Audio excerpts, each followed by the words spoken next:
मागते आणि त्याच महिलेच्या घरामध्ये म्हणजे एका भीक मागणाऱ्या महिलेच्या घरामध्ये अगदी रोख रक्कम सापडते 30 लाखाहून अधिक, म्हणजे 30 ते 32 लाखांपर्यंत। असं म्हटलं तर तुम्हाला विश्वास बसेल का? हा तुम्हाला इतिहास वाटतो का? तर अजिबात नाही, कारण ही घटना खरी घडलेली आहे। कर्नाटक राज्यामध्ये परवा म्हणजेच रविवारी एका महिलेचा मृत्यू झाला आणि त्यानंतर गावकऱ्यांनी जेव्हा हे घर चेक केलं, अगदी 10 बाय 10 फुटाची खोली होती आणि याच खोलीच्या एका कोपऱ्यात रोख रक्कम ही 30 ते 35 लाखांची रक्कम ही सापडलेली आहे। नेमकं प्रकरण काय आहे किंवा ही भिकारी महिला भिकारी एवढं पैसे असून सुद्धा भीक का मागत होती किंवा तिने इतका पैसा जमवला कुठून किंवा ही रोख रक्कम 30 लाखांपेक्षा अधिक आहे, ती रक्कम किती आहे आणि त्या रकमेचं पुढं काय केलं जाणार या संदर्भातील सविस्तर माहिती सांगणारा आजचा हा व्हिडिओ असणार आहे। व्हिडिओ शेवटपर्यंत बघा आणि अशाच माहितीपूर्ण व्हिडिओसाठी आत्ताच आपल्या चॅनलला सबस्क्राइब करा।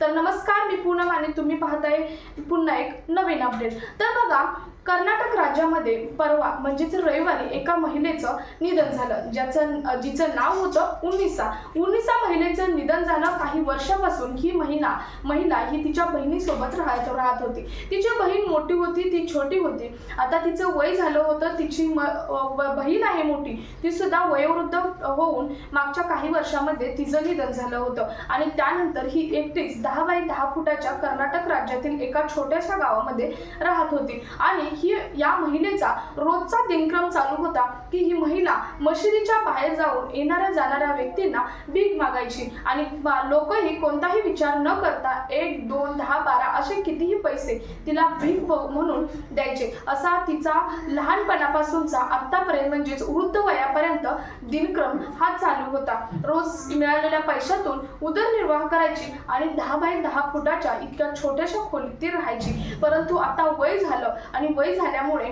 तिचं रविवारी दुपारी निधन झालं। कर्नाटक राज्यामध्ये उन्निसा ही अत्यंत म्हणजेच ही या व्यक्तीचं लग्नही झालं नव्हतं, म्हणजे तिच्या बहिणीचंही लग्न झालं नव्हतं आणि तिचंही लग्न झालं नव्हतं। त्यामुळे आता तिला मागे वारस तर कोण या चिंतेत सुद्धा आता प्रशासन किंवा तिथले गावकरी आहेत। मग बघितलं तर पुन्हा सर्व विधी उरकले, म्हणजेच गावकऱ्यांनी सर्व विधी उरकले या उन्निसाचे आणि काही गावकरी तिच्या घरामध्ये गेले। आता काही गावकरी या अपेक्षेने घरात गेले असतील की तिचा आता पुढची विधी करण्यासाठी काही साहित्य किंवा काही जुन्या वस्तू असतील, अशा वेगवेगळ्या कारणास्तव असेल ज्याचा त्याचा विचार, त्यामुळे ते घरात गेले। घरात त्यांनी सगळीकडे पाहिलं, त्यांना एका कोपऱ्यामध्ये 30 गोणी दिसल्या। आता या 30 गोणी दिसल्या, एवढ्या छोट्या घरामध्ये ही एकटीच राहत असताना या 30 गोणीमध्ये काय ठेवलं असावं म्हणून गावकऱ्यांचंही मन राहवलं नाही। गावकऱ्यांनी त्यातील एक गोण उघडून पाहिली तर त्यामध्ये त्यांना पूर्ण गोण भरून पैसे दिसले। अगदी त्यामध्ये चिल्लर होते, नोटा होत्या, खूप काळापासून साठवलेला हा पैसा होता।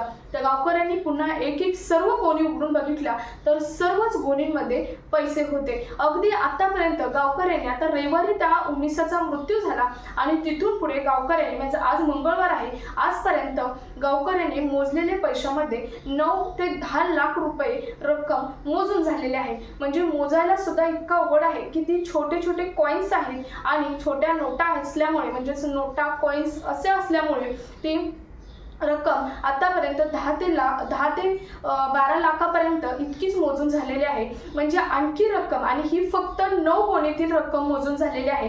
म्हणजे बाकीच्या अजून जवळजवळ 20 ते 25 गोणी अशा आहेत की ज्या गोणी अजून रक्कम मोजायची आहे।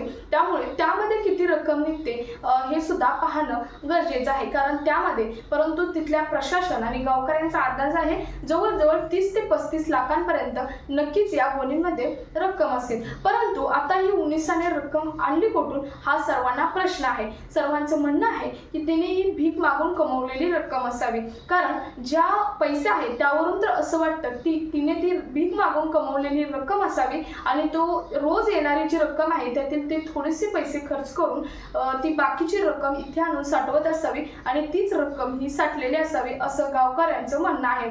आणि तिथून पुढे गावकऱ्यांनी सुद्धा तिचे जे जवळचे कोणी नातेवाईक आहेत त्यांना फोन केलेला आहे की रक्कम मोजण्यासाठी त्यांना उपस्थित राहण्यासाठी सुद्धा रिक्वेस्ट केलेली आहे। परंतु आता गावकऱ्यांना आणि प्रशासनाला सुद्धा प्रश्न आहे की ही रक्कम नेमकी द्यायची कोणाला, कारण त्या दोघीही म्हणजे बहिणी बहिणी दोघी सुद्धा बेघर म्हणजेच त्यांना कोणत्याही प्रकारचा वारस नव्हता, कारण त्यांचं लग्नच झालं नव्हतं.